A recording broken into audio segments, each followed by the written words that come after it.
desimal. Nah, jadi tujuan pembelajaran pada hari ini yang pertama, peserta didik dapat membaca bilangan desimal dengan benar.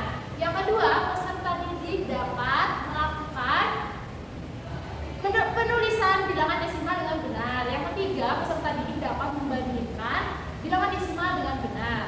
Nah, sebelum belajar bilangan desimal, kita tahu ya kalau bilangan desimal itu kan bilangan yang memiliki ciri koma ya. Nah, untuk sampai ke bilangan desimal, kalian harus menguasai dulu bilangan bulat pada materi minggu lalu. Nah, untuk itu Ibu sudah menyiapkan kuis bilangan bulat agar kalian bisa lebih kuat lagi, bisa lebih paham untuk dilanjutkan ke materi bilangan desimal. Silakan untuk anak-anak bisa di-scan kuis, nanti akan muncul ketika kalian sudah men-scan. Nanti kalau nggak bisa Ibu kirim lagi di grup WA. Silakan untuk di-scan dulu ya.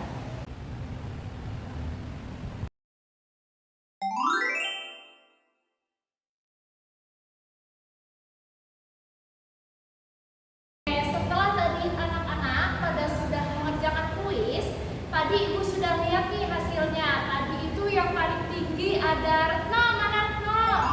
Saya, Bu. Ayo kasih tepuk tangan. Oke, buat yang skornya masih kecil gak apa-apa ya, nanti bisa diulang lagi sampai kalian benar-benar paham ya. Baik, Bu. Oke, selanjutnya di sini Ibu punya sebuah pertanyaan nih.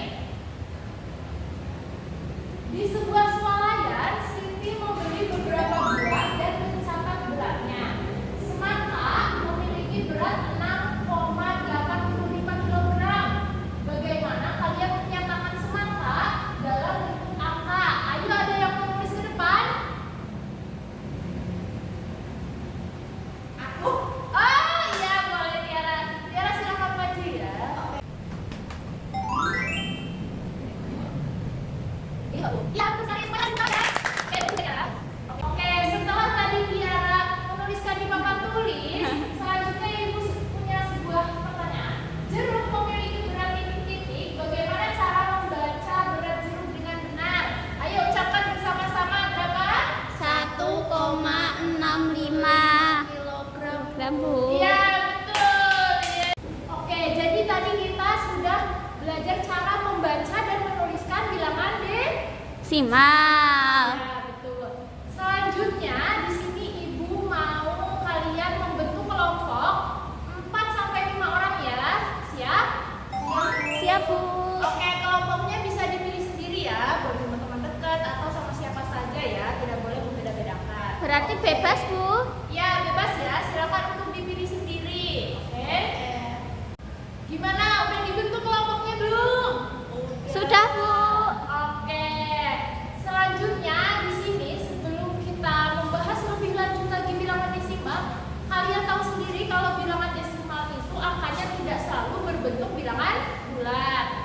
Jadi, misal sebuah buku tulis panjangnya 7 cm itu tidak selalu 7 cm, tapi bisa saja 7,1, 7,2 ataupun 7,3. Nah, Ibu ingin kalian secara berkelompok untuk mengukur benda-benda yang ada di sekitar ruangan kelas ini. Bisa buku, bisa kursi, bisa lantai, bisa meja, ataupun itu sebanyak 3 benda. Lalu kalian tuliskan di buku masing-masing dan dicatat ya. Tapi dicatatnya secara sendiri-sendiri, tidak berkelompok. Paham? Paham, Bu. Oke.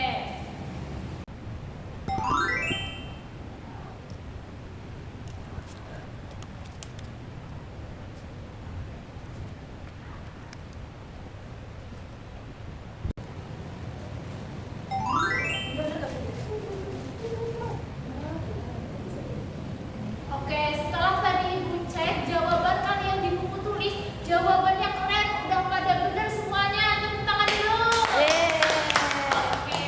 udah pada makin jago ya. Nah, selanjutnya Ibu akan menerangkan materi dari bilangan desimal itu sendiri.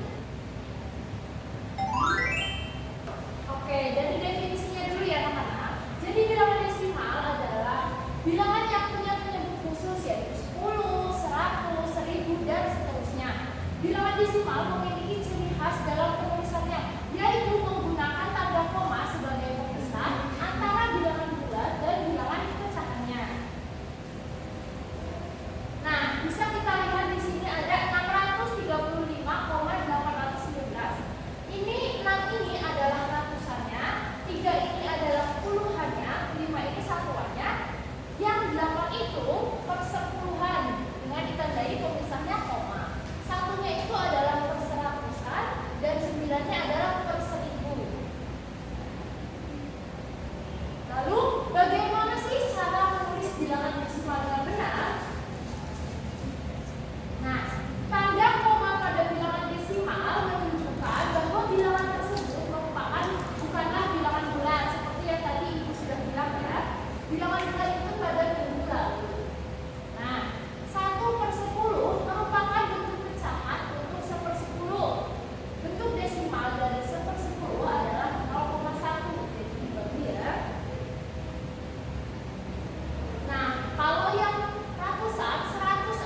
tadi dibagi 2 bagi 2, 10 bagi 2. Selanjutnya 4,8 menjadi 4,8 per 10 jika halaman menjadi 4 per 5. Selanjutnya 3,25 maka menjadi 3,25 per 100 jika halaman menjadi 3, 1 per 4. Selanjutnya Rak manakah yang memiliki sisa kapasitas lebih besar setelah barang diletakkan? Bandingkan sisa kapasitas antara rak A dan rak B dengan menggunakan tanda lebih dari atau kurang dari atau sama dengan.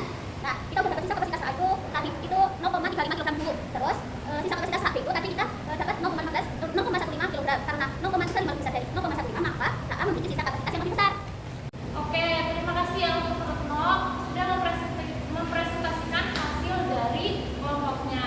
Nah, setelah kalian tadi mengumpulkan hasil LKPD-nya di Padlet, kalian bisa lihat sendiri ya bagaimana hasil kelompok kalian dengan kelompok yang lain. Jadi kalian bisa menilai, wah ini bedanya di mana, ini dengan yang presentasi tadi itu bedanya di mana. Jadi kalian bisa membandingkan hasil jawaban antara kelompok kalian dengan kelompok yang lain. Jadi bisa diperhatikan ya.